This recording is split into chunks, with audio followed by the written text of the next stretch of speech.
억울한 종부세 36억 400채 다주택자의 사연에 대해서 사례연구 1번으로 좀 알아보도록 하겠습니다. 들어보시면 아시겠지만 이거 억울한 케이스라고 저는 생각을 합니다. 기사 내용 한겨레입니다. 한겨레 사람들이 많이 오시죠. 대중적인 경제지이고 잘 만드는 신문입니다. 제목을 먼저 보면 그 빌라 400채 갭투자 30대가 있는데 종부세를 못 냈다. 그래서 압류를 당했다. 이런 취지입니다. 세입자들이 발을 동동 구른다. 그 시점은 기사 시점은 2022년 7월 14일이니까 한 달 남짓 정도 된 기사입니다. 그 세금 36억을 체납을 했다. 그래서 주택 압류 통지가 왔다. 그 피해자들이 단체 소송을 검토한다. 이게 요지입니다. 서울의 빌라 약 400채를 가진 임대사업자가 세금 체납으로 모든 주택을 압류당했다. 피해자들의 피해가 눈덩이처럼 커지고 있다. 이런 내용이고 14일, 그러니까 7월 14일이죠.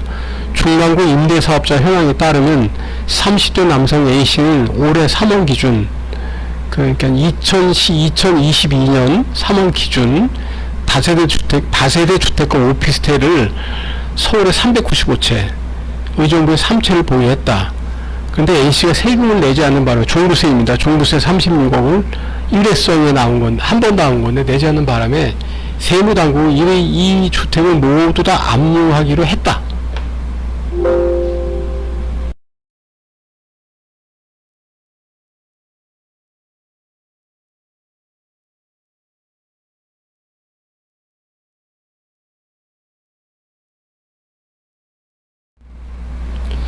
기사 내용 이 두 번째입니다.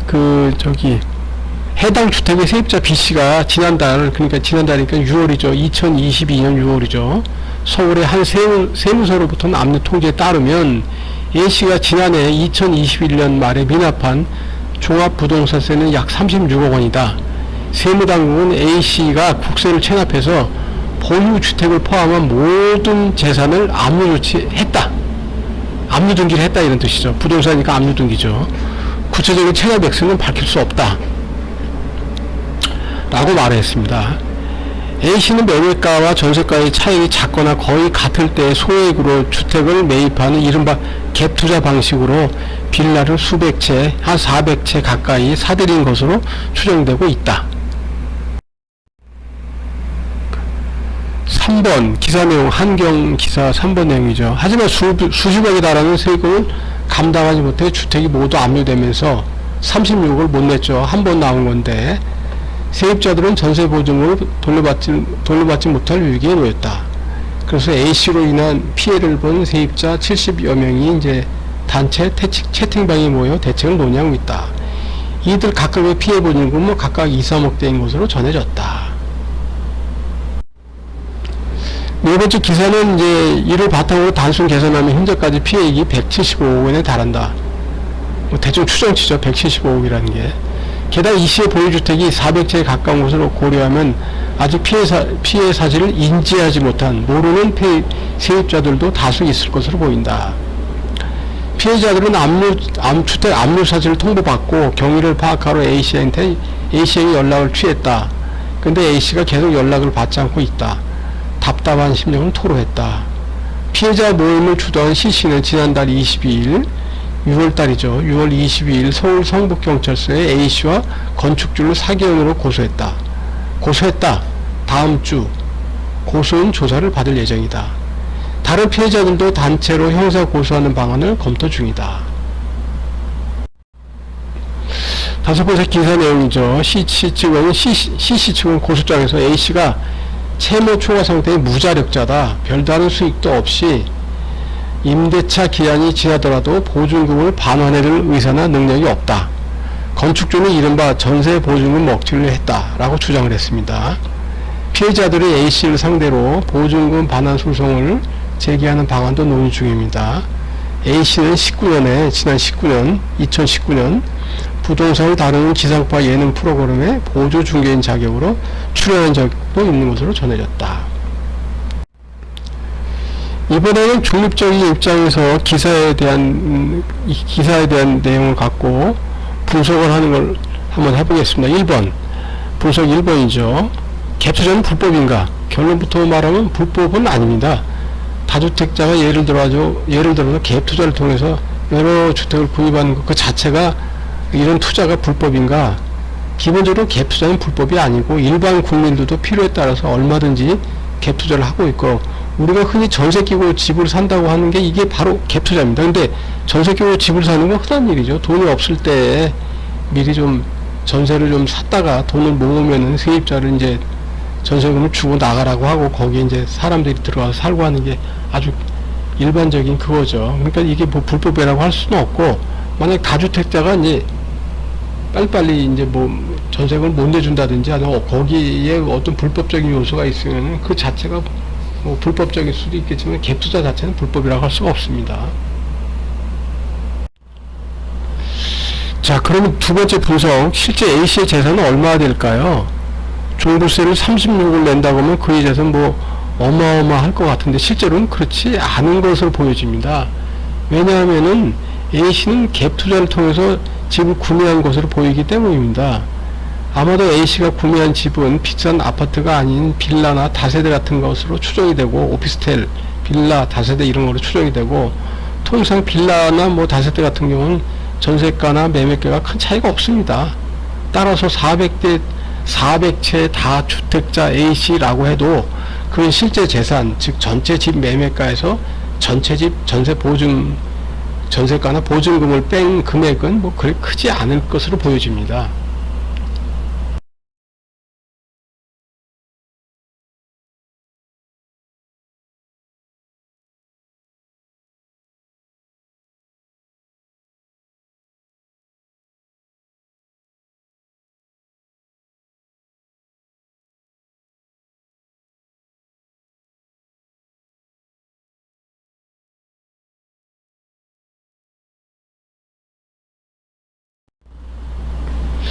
그리고 세 번째 기사 분석인데, 종부세를 A씨는 과연 낼 수가 있는가?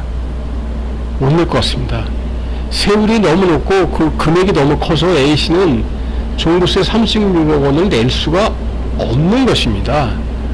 지금 종부세 세율 그 도표를 보면은 과세 표준이 이제 94억 이상인 부동산이고, 그 다음에 3주택 이상이고, 그 다음에 조정 대상 지역의 2주택자의 경우에는 이렇게 조건을 갖춰주면은 개인 6%, 법인 6% 똑같습니다. 단일 세율, 같은 세율이 적용되는데 6%면 엄청나게 큰 겁니다. 이게요. 우리가 은행에 가서 그 저기 뭐죠? 1년 내내 정기예금해도 한 1% 남짓 돈을 받는데 6%이 6%에 해당하는 종부세라는 건 뭐 너무 상상을 초월할 정도죠. A씨는 아마도 6%에 해당하는 종부세가 적용이 된 것 같은데, 이걸로 역산하면 36억 나누기 6% 이렇게 해가지고 과세 표준이 한 600억 정도 되는 부동산이다 라고 하는 계산이 나오긴 나옵니다. 일단.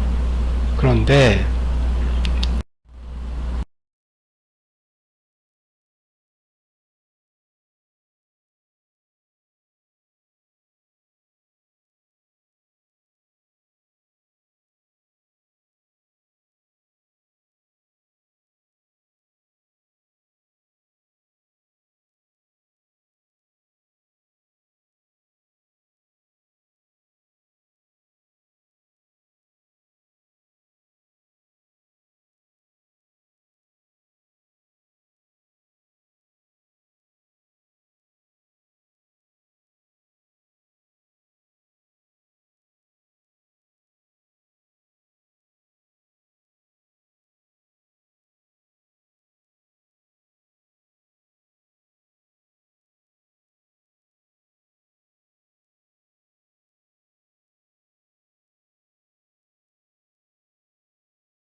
5번 A씨는 결국 재산을 다 빼앗기 꼴이 됩니다. A씨의 실제 재산은 종부세 36억과 엇비슷하거나 그보다 조금 더 많은 수준에 불과할 것으로 보입니다. 예를 들면 뭐 38억의 2배인 뭐 80억이다. 그렇게 해도 뭐 엎어치나 매치나 결과는 비슷합니다. 근데 매년 종부세를 38억을 그 과세관청에서 돈을 내라고 하면은 결국 A씨 재산은 과세관청에서 다 갖고 가는 꼴이 되는 겁니다. A씨는 종부세를 딱 한 번 맞은 다음에 바로 죽음의 길로 들어선 것입니다.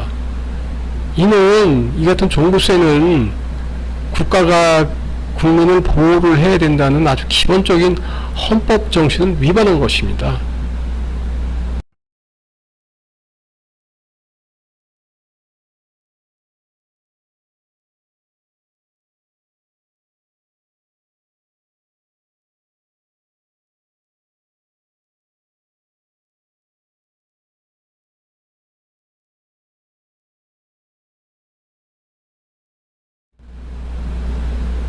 우리나라 6번 분석 6번이죠. 헌법 23조 재산권이 있습니다. 재산이 없으면 국민이 살 수가 없죠. 기본적인 뭐 예를 들어서 뭐 먹을 거, 뭐 주거할 거, 뭐 옷 입는 거 이런 기본적인 재산권은 보장을 해야죠. 그래서 헌법 23조에 재산권이 있는 겁니다. 모든 국민의 재산권은 보장된다. 이게 보장을 안 되면 살 수가 없죠, 국민들이. 그 내용과 한계는 법률로 정한다.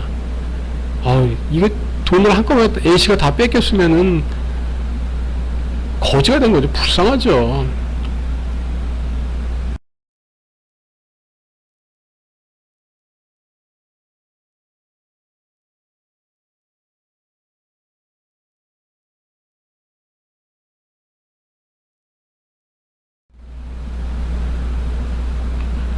종부세는 위헌입니다. 종부세 위헌 요소가 너무 많은 겁니다. 그걸 하나 따지면 뭐 그 위헌 요소들을 너무 많은데 여기에서 이제 계속 풀어서 소개를 하려고 합니다.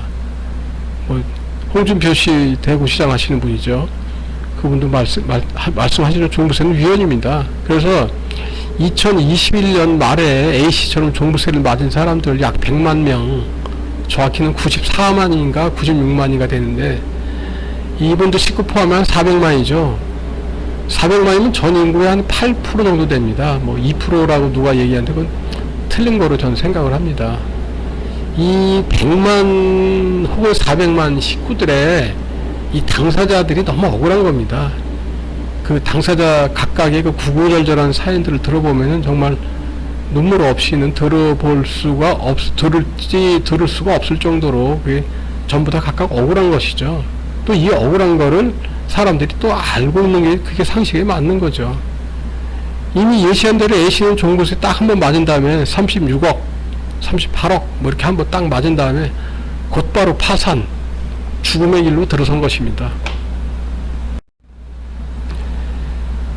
8번, 분석 8번입니다. 세입자 피해도 만만치 않습니다. 통상적으로 집주인이나 세입자가 전세를 이렇게 들어오고 나가고 할 때 다음에 들어올 세입자들이 갖고 오는 돈으로 전세금을 충당을 하는 게 이게 부동산 관례이고 거래입니다. 이게 뭐 잘했다 잘못했다를 떠나서 그 부동산 그 전세금 보증금을 집안 장롱 속에 쌓아놓고 사는 사람은 없기 때문에 그런 거죠.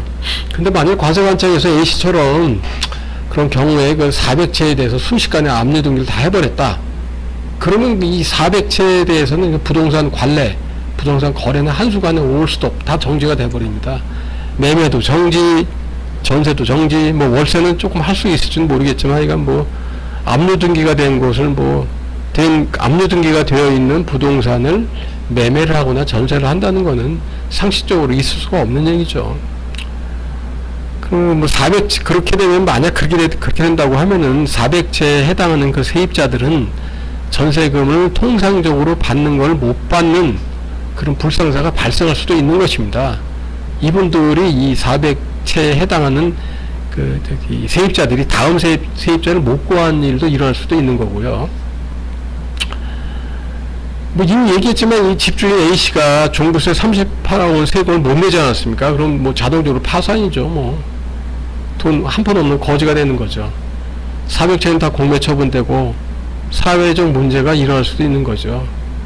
또 이 종부세는 한 번 내고 38억 한 번 내고 끝나는 것이 아닙니다. 이분이 나이가 뭐 30대라고 하니까 만약 100살까지 산다 그러면 앞으로 뭐 60년, 70년 동안 매년 평생 동안 죽을 때까지 38억, 40억 이렇게 내는 건데 이거는 세금이 아니죠. 이거는 살인적인 형벌인 거죠.